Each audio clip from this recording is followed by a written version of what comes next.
আজকের সংক্ষিপ্ত খুতবা হতে যাচ্ছে কোরআনের 52তম সূরা সূরা তুর নিয়ে। এবং যারা এই খুতবা শুনে এই সূরা সম্পর্কে আরো কিছু জানতে চান তারা এই সপ্তাহের ছুটির দিনে এই সূরাটি তিলাওয়াত করতে পারেন, অনুবাদ পড়তে পারেন এবং সম্ভব হলে তাফসীরও পড়তে পারেন।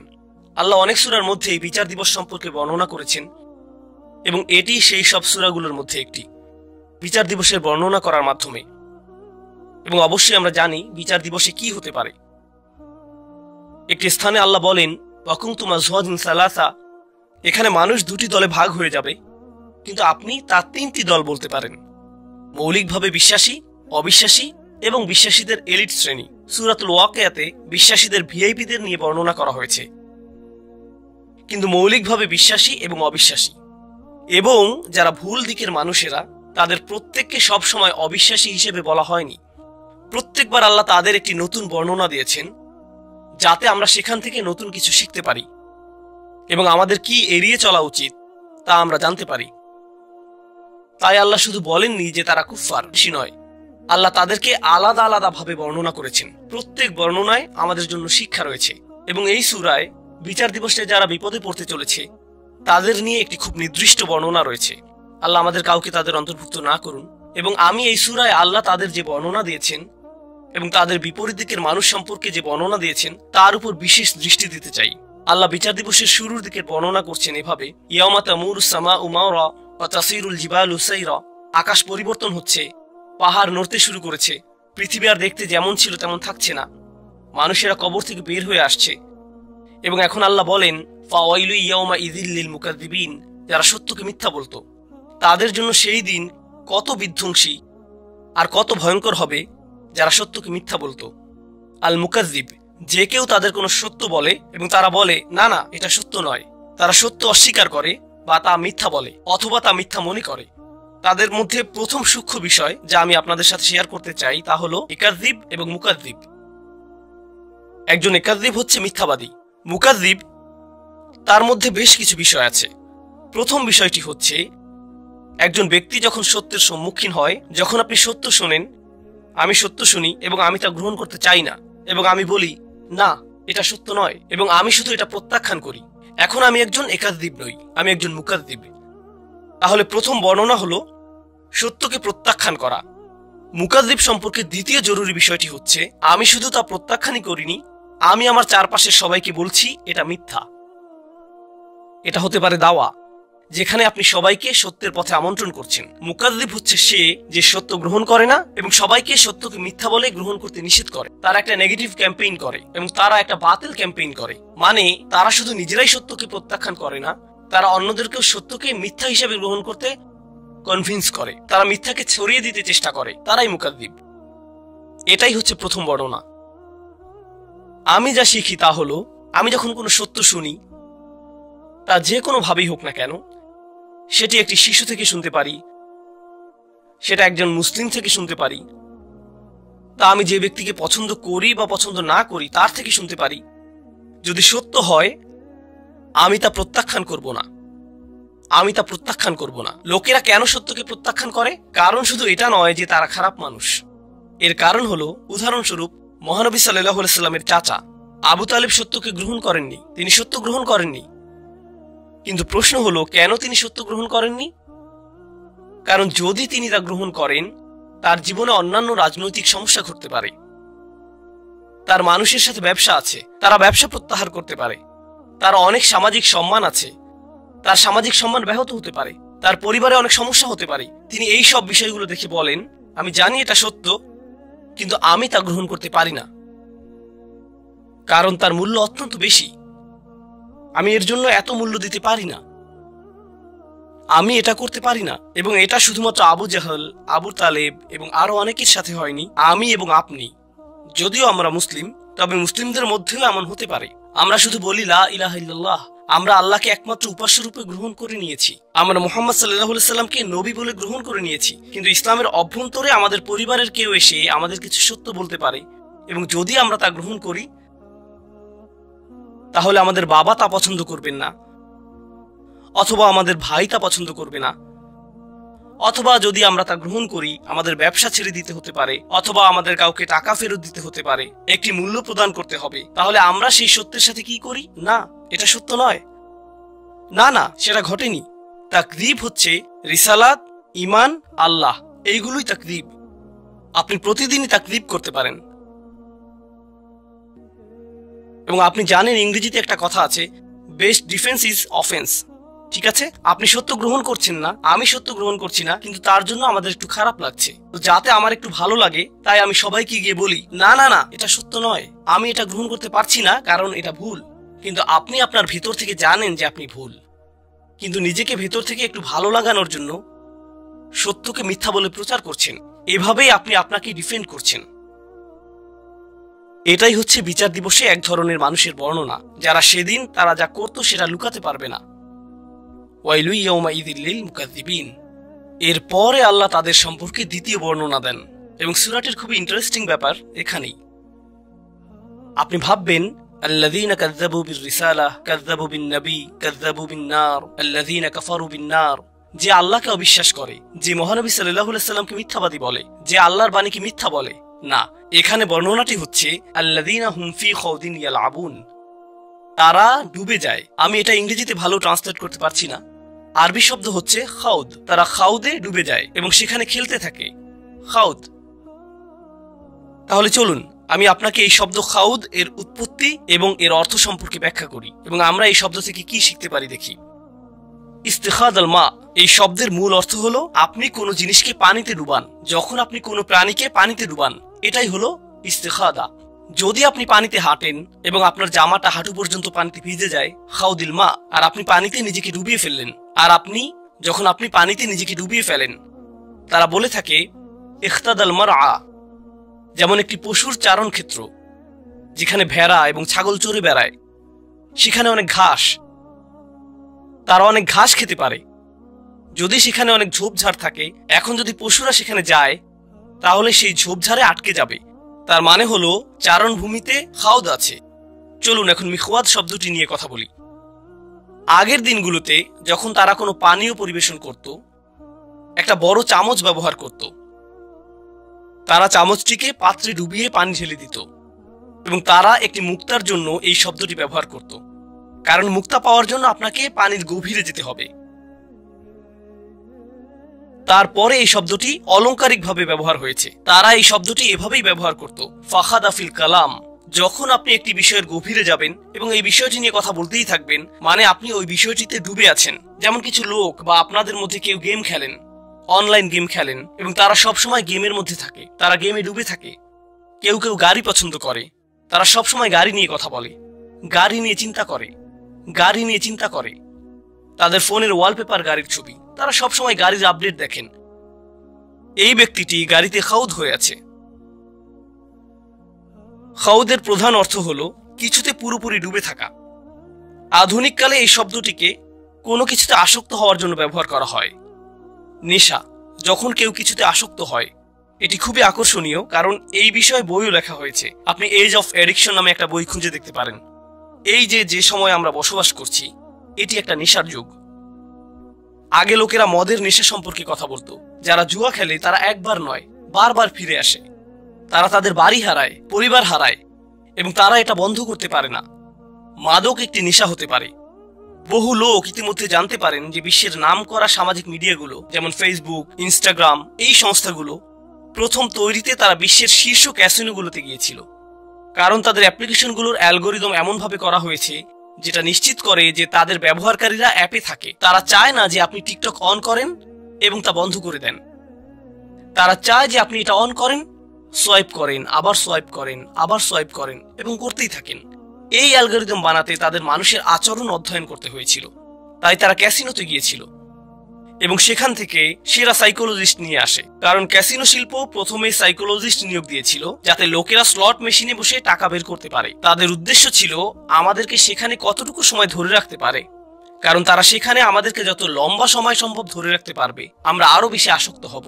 যারা লাস ভেগাসে ক্যাসিনো শিল্পের হিউম্যান বিহেভিয়ার তৈরি করেছিলেন, সেই একই লোকদের সিলিকন ভ্যালিতে নিয়ে আসা হয়েছিল সোশ্যাল মিডিয়ার ইউজার বিহেভিয়ার মডেল তৈরি করতে। কারণ তারা জানে যদি আপনি সবচেয়ে আসক্ত হন, তখন তারা আপনার থেকে সবচেয়ে বেশি প্রফিট করতে পারবে।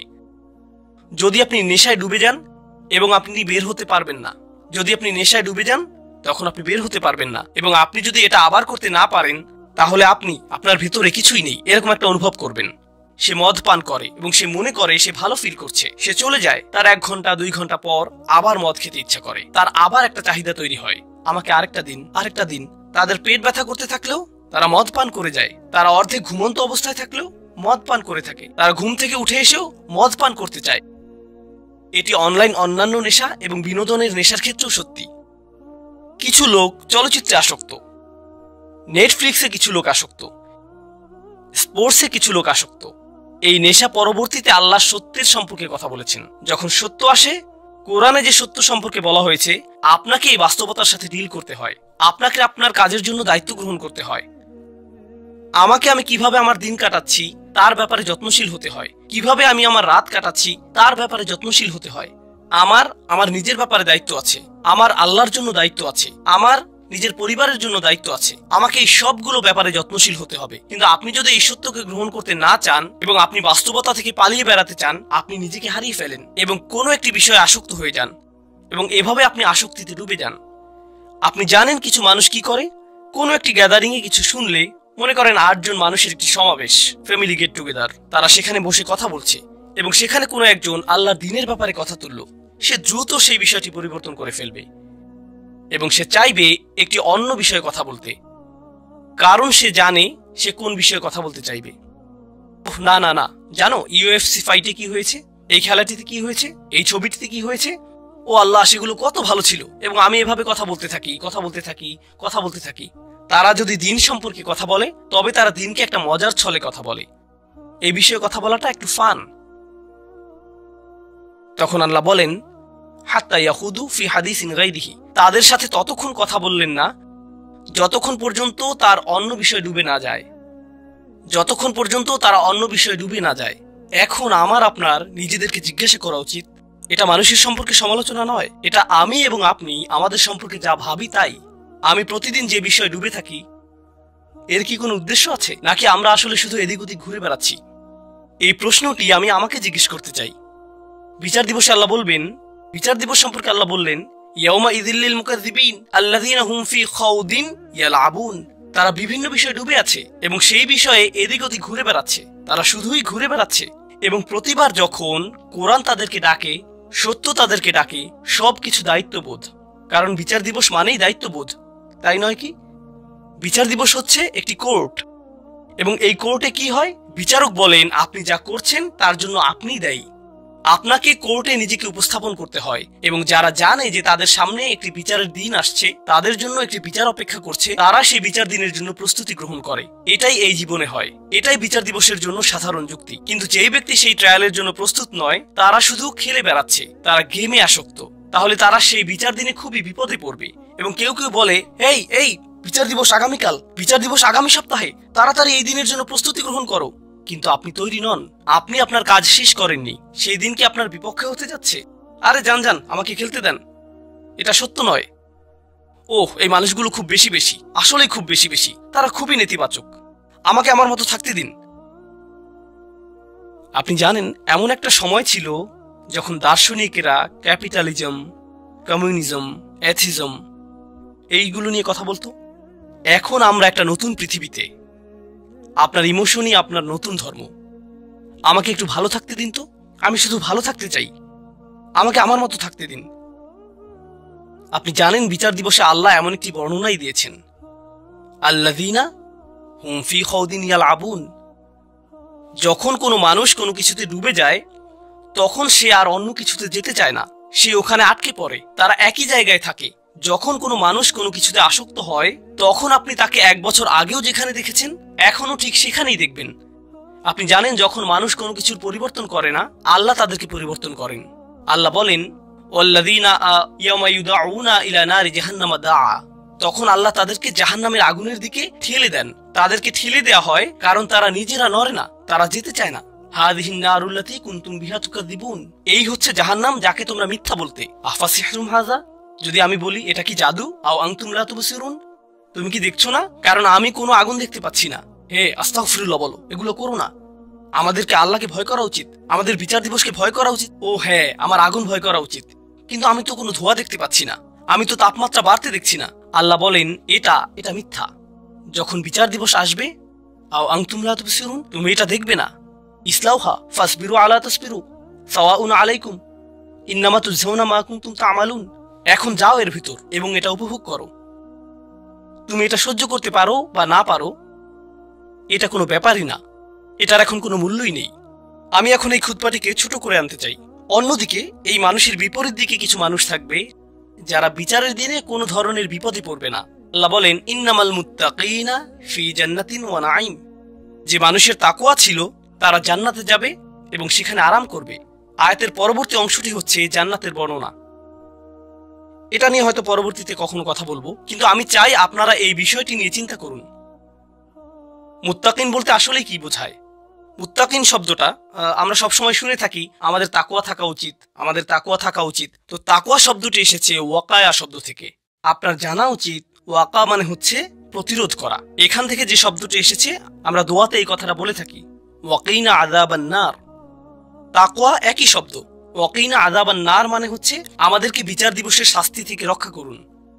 আল্লাহ বলেন কু আনফুসাকুম ওয়া আহলিকুম নার, তোমাকে এবং তোমার পরিবারকে জাহান্নামের আগুন থেকে রক্ষা করো। ইত্তাকা বা মুত্তাকি হচ্ছে সে যে নিজেকে রক্ষা করে। যখন আপনি বাসায় যান দরজা বন্ধ করেন, যখন হাঁটতে যান তখন দরজায় তালা দেন, এর মানে আপনি একটু তাকওয়া অবলম্বন করেছেন, কারণ আপনি নিজেকে রক্ষা করেছেন। তাই মাঝে মাঝে আমরা তাকওয়াকে আল্লাহর ভয় বলে অনুবাদ করে থাকি। আরবিতে ভয় হচ্ছে খৌফ, খাশিয়া। এছাড়া আরবিতে ভয় বোঝাতে আরো অনেক শব্দ ব্যবহার হয়ে থাকে, তো তাকওয়া সেগুলোর মধ্যে একটি। আসলে তাকওয়া বলতে বোঝায় যখন আপনি নিজেকে সতর্ক থাকার মাধ্যমে রক্ষা করেন। ধরুন যখন কোনো মানুষ হজে যায়, আল্লাহ বলেন অতাযাওয়াদু ফাইন্না খায়রাজ যাদ আত-তাকওয়া। হজে যাওয়ার সময় আপনি আপনার প্রয়োজনীয় জিনিসগুলো নিয়ে যাচ্ছেন, কারণ আপনি জানেন বেস্ট প্রফেশন ইজ প্রিকশন, আপনাকে রক্ষা করার জন্য। এটা দিয়েই তাই বিভিন্ন জিনিসও বোঝায়। এখন এই শব্দটি এই আয়াতে কি বোঝাচ্ছে? মানুষ যারা নিজেদেরকে রক্ষা করে, যখনই তারা দেখে যে তারা কোনো একটি আসক্তিতে জড়িয়ে যাচ্ছে, তখন তারা বলে আমাকে এখান থেকে নিজেকে সরিয়ে আনতে হবে। যখন তারা দেখে তাদের সঙ্গীগুলো কোনো একটি বিষয়ে আসক্ত হয়ে যাচ্ছে, তখন সে বলে ও না না, আমাকে এখান থেকে নিজেকে রক্ষা করতে হবে। তাই তারা সব সময় নিজেদেরকে সেসব সঙ্গ থেকে সরিয়ে নিচ্ছে, যেসব সঙ্গে থাকলে তারা কোনো আসক্তির দিকে জড়িয়ে যেতে পারে। তারা সবসময় আমাদের আশেপাশে আছে, আমরা কেউই নিরাপদ নই। মুত্তাকিন শব্দটি ব্যবহার করার মাধ্যমে এমন মানুষকে বোঝায় যে সব সময় সতর্ক, তারা কখনোই বিশ্রাম নেয় না, তারা সব সময় একটা প্রতিরক্ষা বলয়ের মধ্যে থাকে। তারা জানে যদি তারা এভাবে না থাকে তাহলে স্লিপ করতে পারে। ইন্নাল মুত্তাকিনা ফি জান্নাতিন ওয়া নাঈম। এই কারণেই আমি তোমাদেরকে জান্নাত দেব উপহার হিসেবে। তাহলে আমাদেরকে এখন থেকে খুব সতর্কতার সাথে থাকতে হবে। আমার মনকে বোঝাতে হবে যেন আমি যে কোনো সময় পিছলে যেতে পারি, আমি ভুল করতে পারি, আমাকে তারপরে সেখান থেকে ফিরে আসতে হবে এবং আরো বেশি সতর্ক থাকতে হবে। যদি আমি পিছলে যাই তাহলে আবার আমাকে ফিরে আসতে হবে। এটি একটা চলমান প্রক্রিয়া। এগুলোর শেষে আল্লাহ বলেন ফি জান্নাতিন ওয়া নাঈম। আপনি যখন জান্নাতে যাবেন আপনারা বাগান পাবেন, কিন্তু সবচেয়ে গুরুত্বপূর্ণ আপনারা পাবেন নাঈম। যে নাঈম শব্দটি এসেছে নুউমা থেকে, যার মানে হচ্ছে নরম এবং বিশ্রাম। তাদের এখন কোনো তাকওয়া থাকার প্রয়োজন নেই, তাদের এখন কোনো সতর্কতার প্রয়োজন নেই। তারা তখন বলবে এখন আমি বিশ্রাম নিতে পারি। তাহলে আল্লাহ কি করলেন? আল্লাহ আমাদেরকে দুটি ছবি দেখালেন। একটি হচ্ছে এমন ব্যক্তিরা যারা এখন নাঈমে আছে, তারা বর্তমানে যেদিকে মনে চায় সেদিকে ঘুরে বেড়াচ্ছে, রিল্যাক্স করছে, তাদের কোনো কিছু চিন্তা করার নেই, শুধু বিশ্রাম নিচ্ছে। এবং অন্যদিকে তাকওয়াপূর্ণ ব্যক্তিরা তারা পরবর্তীতে রিল্যাক্স করবে। এখন সিদ্ধান্ত আপনার, আপনি কোন দলে থাকবেন। আপনি এখন রিল্যাক্স করতে পারেন অথবা আপনি পরবর্তীতে রিল্যাক্স করতে পারেন। আপনি এখন সাময়িকভাবে আনন্দ অনুভব করতে পারেন এবং পরবর্তীতে কঠিন বিপদে পড়তে পারেন, অথবা আপনি এখন একটু বেশি সতর্ক এবং বেশি নিজেকে রক্ষা করে চলতে পারেন এবং পরবর্তীতে অনন্তকালের জন্য রিল্যাক্স করতে পারেন। এই সিদ্ধান্তই আমাকে এবং আপনাকে নিতে হবে। আমি আল্লাহ আযজা ওয়া জাল্লার কাছে দোয়া করছি, আল্লাহ আমাদেরকে যে কোনো ধরনের খাউত থেকে রক্ষা করুন, যা আমাদেরকে সত্য থেকে দূরে নিয়ে যায় এবং আমাদেরকে মুকাদ্দিবিনদের অন্তর্ভুক্ত করে। আল্লাহ আমাদেরকে তাকওয়া সম্পূর্ণ করুন, যাতে আমরা আল্লাহর দয়ার অন্তর্ভুক্ত হতে পারি, যাতে আমরা জান্নাতুল নাঈমে যেতে পারি। বারাকাল্লাহু লি ওয়া লাকুম ফিল কুরআনিল হাকীম ওয়া নাফা'নি ওয়া ইয়্যাকুম বিল আয়াতি ওয়া যিকরিল হাকীম।